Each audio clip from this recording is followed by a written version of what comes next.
teman-teman, jumpa lagi ya dengan saya tetap di channel Yulili. Kali ini saya dengan Mas Bojo akan membahas yaitu salah satu pertanyaan dari salah satu subscriber saya yang mempertanyakan dan meminta request yaitu spesial proses kerja di Hong Kong dan salah satu visa yang menyebabkan tidak bisa turun.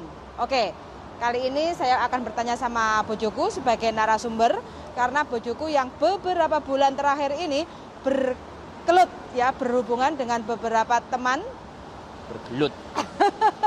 bekerja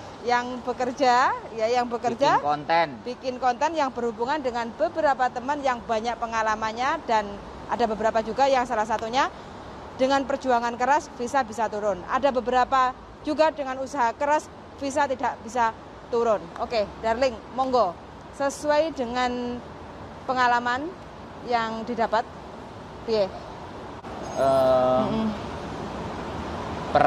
Persoalan tentang bisa turun dan tidak. Yes. Kalau kita membahas tentang bisa turun dan enggak itu hanya dua faktornya. Dua faktor. Ya, yang pertama depend on officer. Officer of immigration. Yang kedua adalah depend on Gusti Allah. Jadi ini filosofinya para adventure, backpacker, bolanger, bambunger.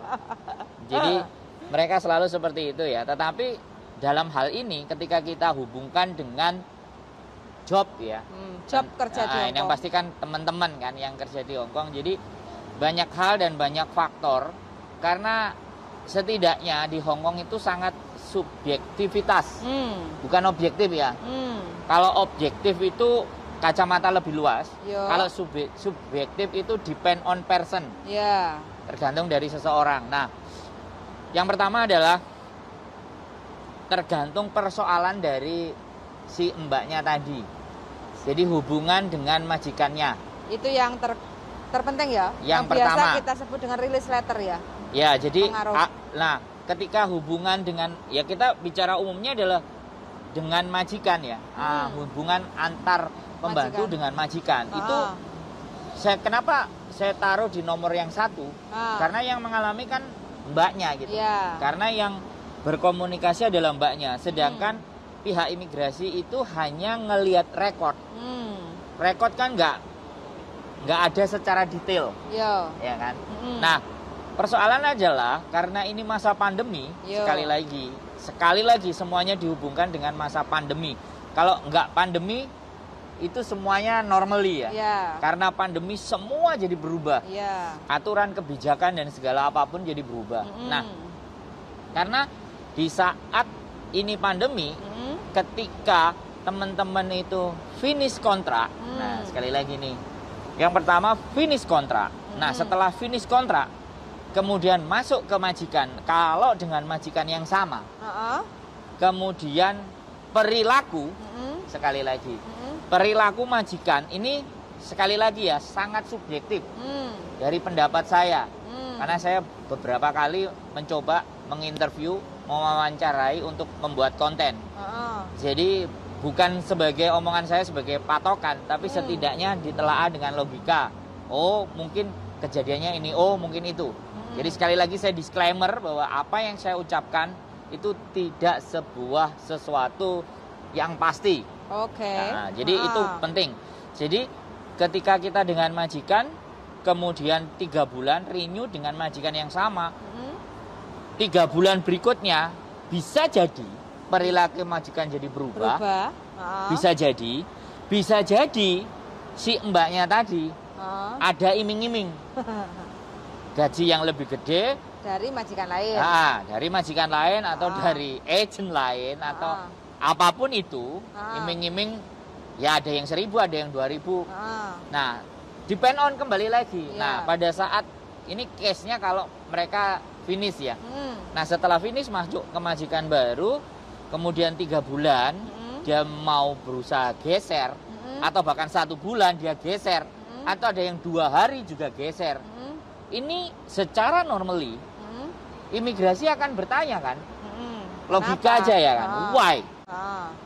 Nah, ke why-nya ini, ke kenapaannya itu, ketika mereka break atau interminate, one month notice atau apa, otomatis agent baru akan memproses kan, karena kan memindah ke majikan yang baru.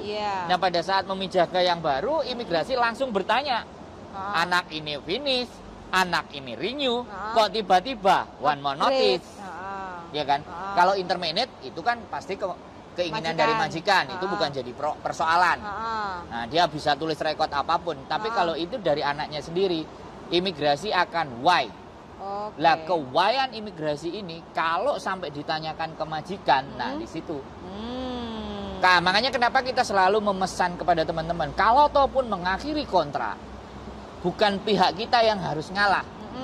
Tapi karena ini imigrasi, otomatis ya, di logika saja, imigrasinya Hong Kong. Ini lebih percaya orang Hong Kong, apa lebih percaya dengan kita?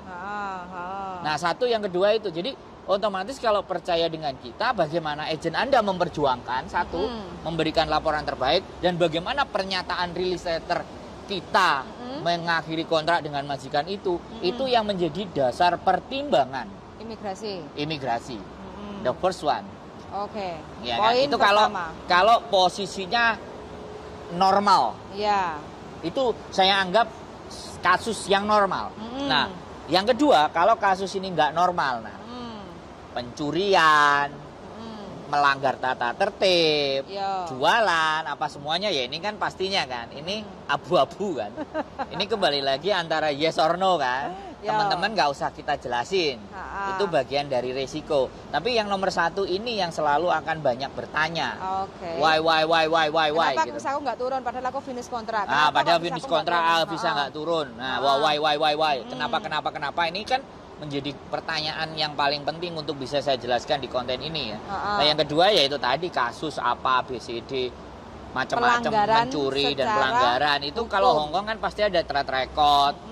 Walaupun terlepas nggak pakai masker, denda 5.000, itu juga masuk catatan loh. Semua dia masuk catatan. Melanggar lampu merah, Savencing Emkoy. Nah, kalau sudah Savencing Emkoy, ini sudah ada rekod, nah, catatan. Makanya teman-teman waspada gitu loh. Untuk yang biasa jualan, aku nggak perlu ngomong. Kalau untuk biasanya urusan kena denda dulu, penalti, selepas itu renew kontrak, bisa nggak turun, itu juga bisa. Ngomong-ngomong sekali lagi, ngomong-ngomong jualan ini, yang kena razia itu yang nggak hanya di ngemper loh ya. Sekarang di online. MTR loh, online. MTR online. Tapi itu bukan polisi. Pokoknya kita harus bermain cerdik. Bukan masalah pokoknya. Jadi ketika kalian melakukan hal itu, konsekuensi yang akan kalian terima itu pikirkan juga. Terus bagaimana menyiasatinya. Jadi lebih kompleksitas. Resikonya. Ojo gaspol wis pokoknya bati, bukan itu gitu loh. Jadi banyak persoalan gitu loh. Banyak hal gitu loh. Banyak hal yang harus digarisbawahi untuk kita menjadi pintar dalam menjalankan sesuatu, melakukan sesuatu itu timbang-timbang gitu loh. Benar baiknya, bagus enggaknya, dampak efek berikutnya kayak apa.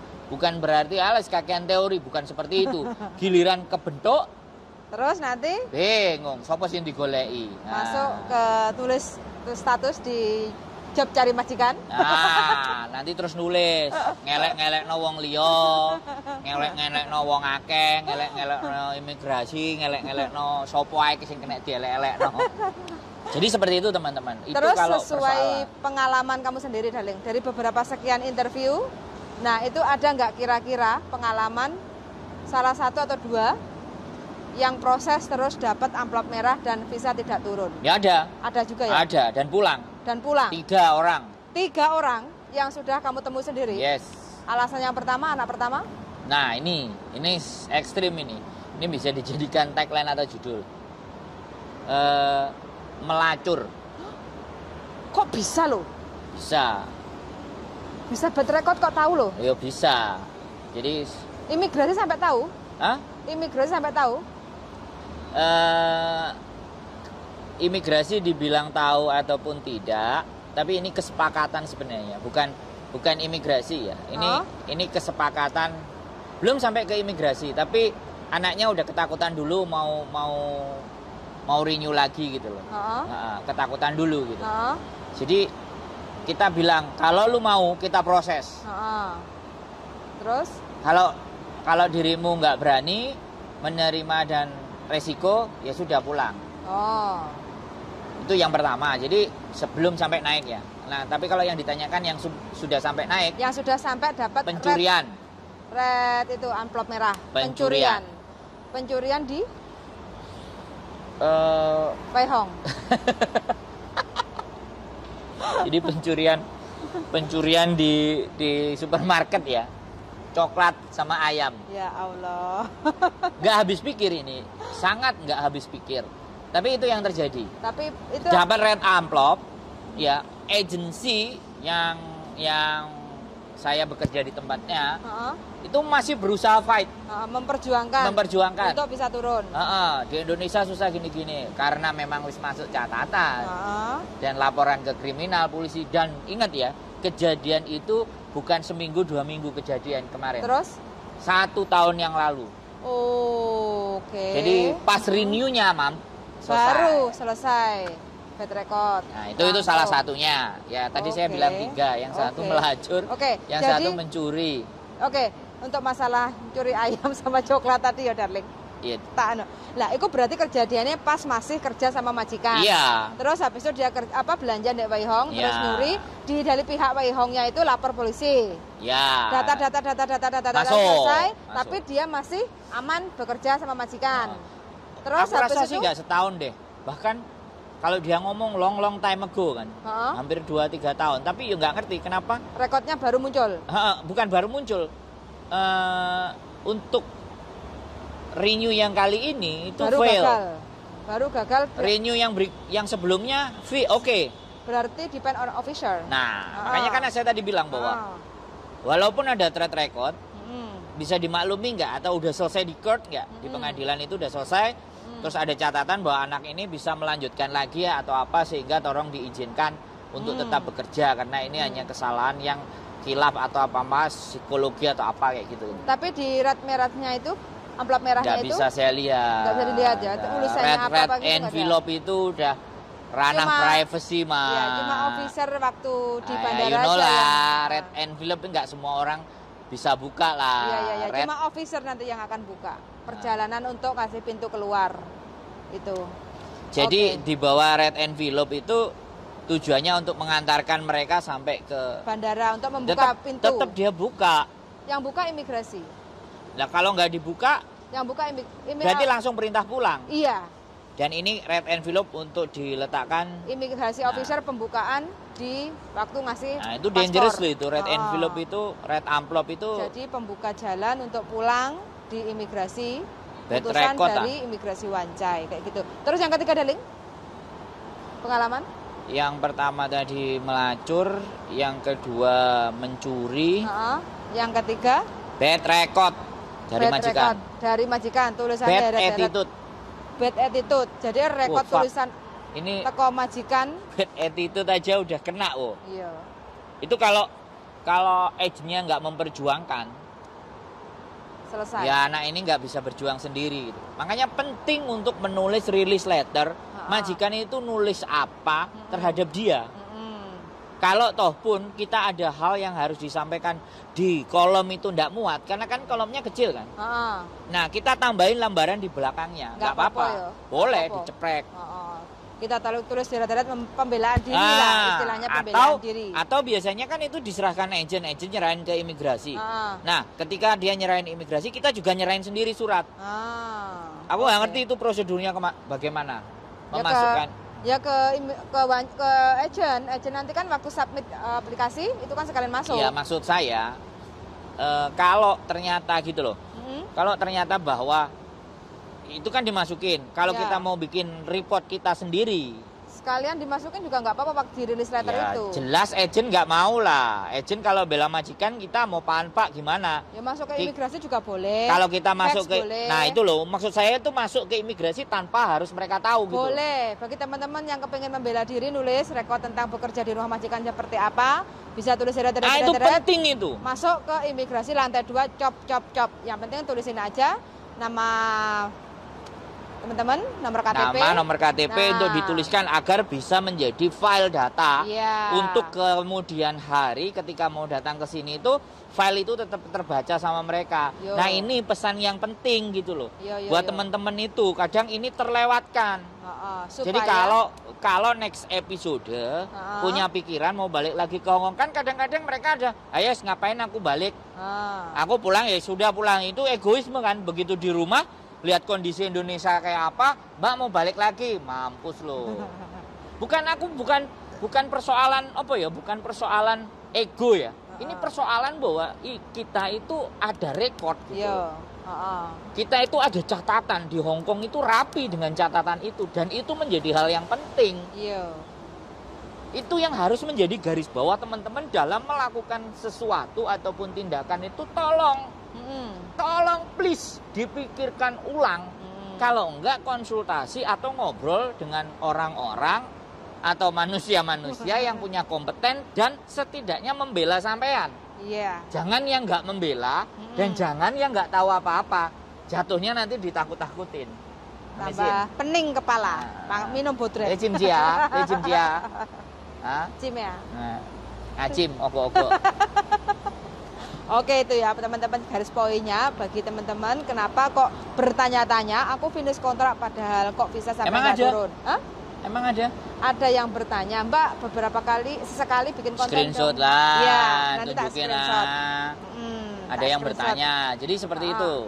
Kenapa kok visa nggak bisa turun? Apa aja yang menyebabkan visa itu nggak bisa turun? Nah, kali ini kita bongkar dan kita kupas sama buju saya yang sudah beberapa kali pertemuan atau beberapa kali interview, bikin video ngevlog sama anak-anak yang habis pengalamannya macam-macam.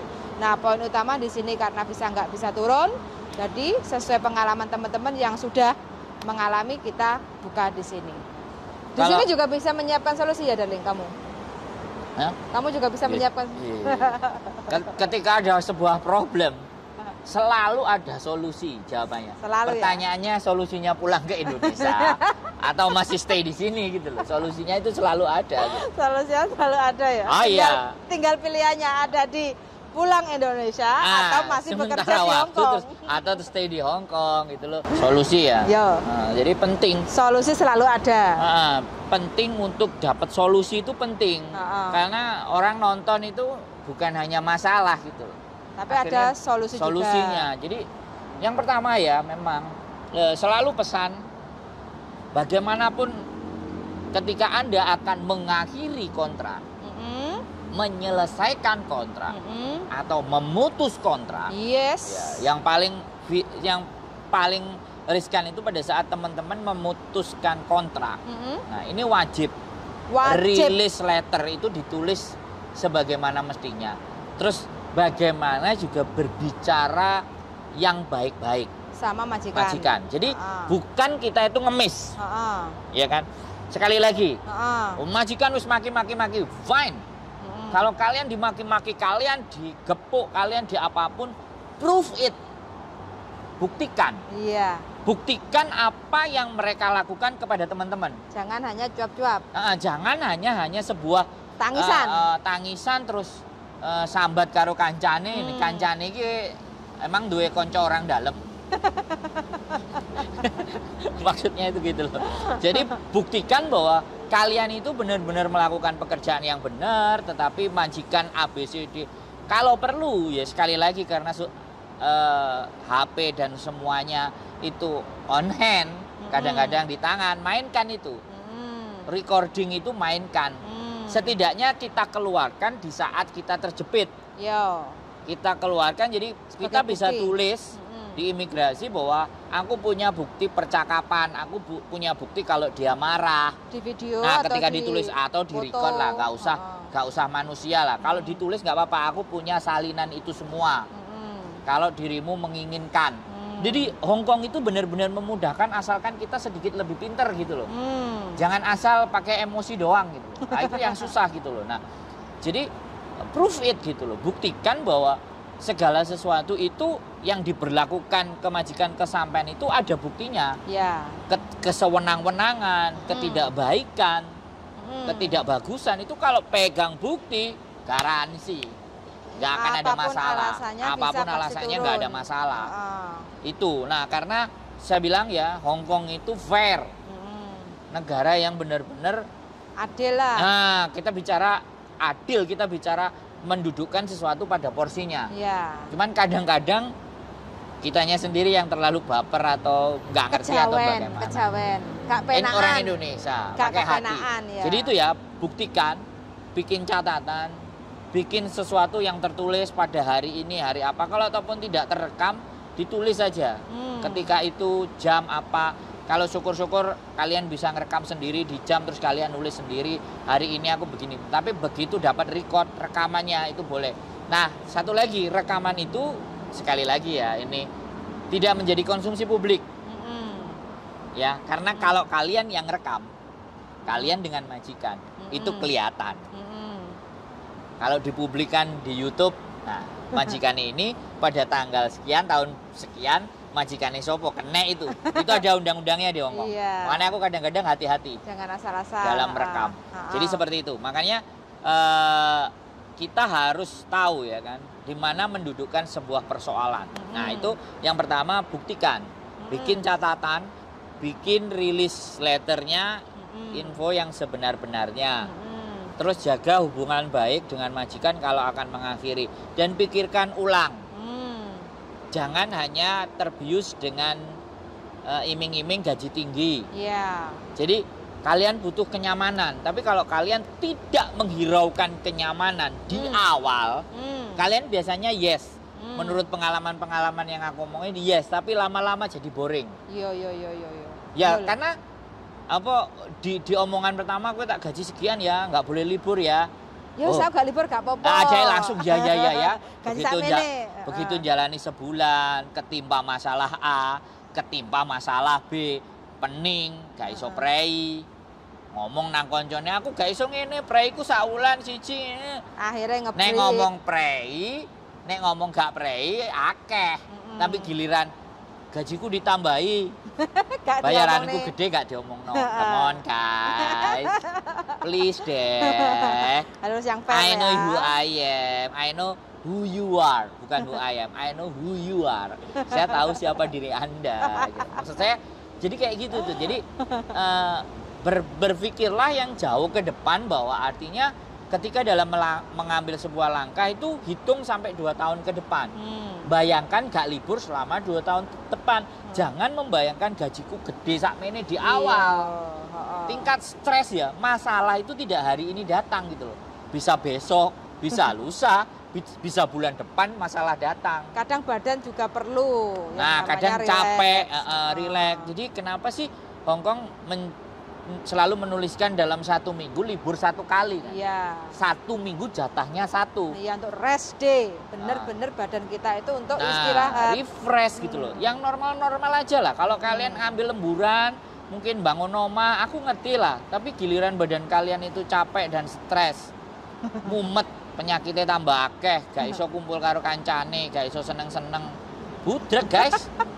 Serius gitu loh. Isinya ngeluh, ngecepe, aku yakin kalian bisa sangat kaya, sangat banyak duit. Tapi di sininya bisa sakit loh guys.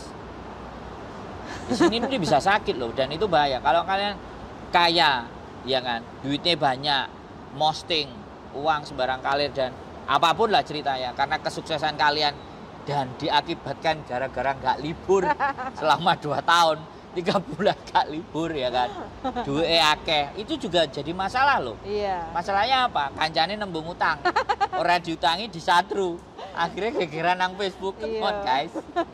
Oke. Itu jadi tolong diperhatikan dengan baik dan benar. Pokoknya poin utama ya untuk teman-teman kenapa visa nggak bisa turun, itu salah satunya ada beberapa tadi. Yang pertama, poin pertama, ting, saya nggak bisa sebutkan, mungkin nggak sopan. Terus yang kedua yaitu mencuri. Terus yang ketiga, bad record, bad attitude ya, catatan buruk dari majikan tentang sopan santun kita yang bad attitude kayak gitu. Jadi solusinya, kenapa kok kita bisa dikasih bad record atau catatan yang tidak baik? Ya untuk pembelaan supaya bisa turun visa, yaitu di release letter, catatan diri kita, pembelaan. Jadi kita boleh bukan hanya majikan saja yang boleh menulis bad attitude kita pekerjaan sebagai pembantu rumah tangga kurang baik, tapi kita juga boleh, tapi yang jelas harus benar, jujur, jangan ditambah-tambahin. Ya. Bisa membuktikan. Ya, itu dengan paling adanya penting. Bukti ya, jangan aja catatan, dengan adanya bukti. Jadi mungkin teman-teman ada yang dipukul sama majikan jadi nggak kerasan, kayak gitu mukulnya bukan hanya sekali, sampai 3 kali. Nah, waktu dipukul itu kalau bisa ada catatan atau rekod, bukti foto jebret, kayak gitu. Terus langsung lapor ke kepolisian. Dari pihak kepolisian itu adalah data yang sangat akurat untuk pemerintah Hong Kong. Jadi ini adalah beberapa masalah dan solusi kenapa visa kita bisa dan tidaknya untuk turun dan bisa lanjut kerja di Hong Kong. Terima kasih banyak untuk teman-teman yang sudah setia menonton. Semoga teman-teman yang punya keluh kesah bisa terobati dengan menonton video kami. Salam sehat selalu dan sukses, rezeki lancar, bahagia untuk keluarga. Thank you for watching and see you the next video. Bye-bye. Bye-bye darling. Bye. Kayau. Yes.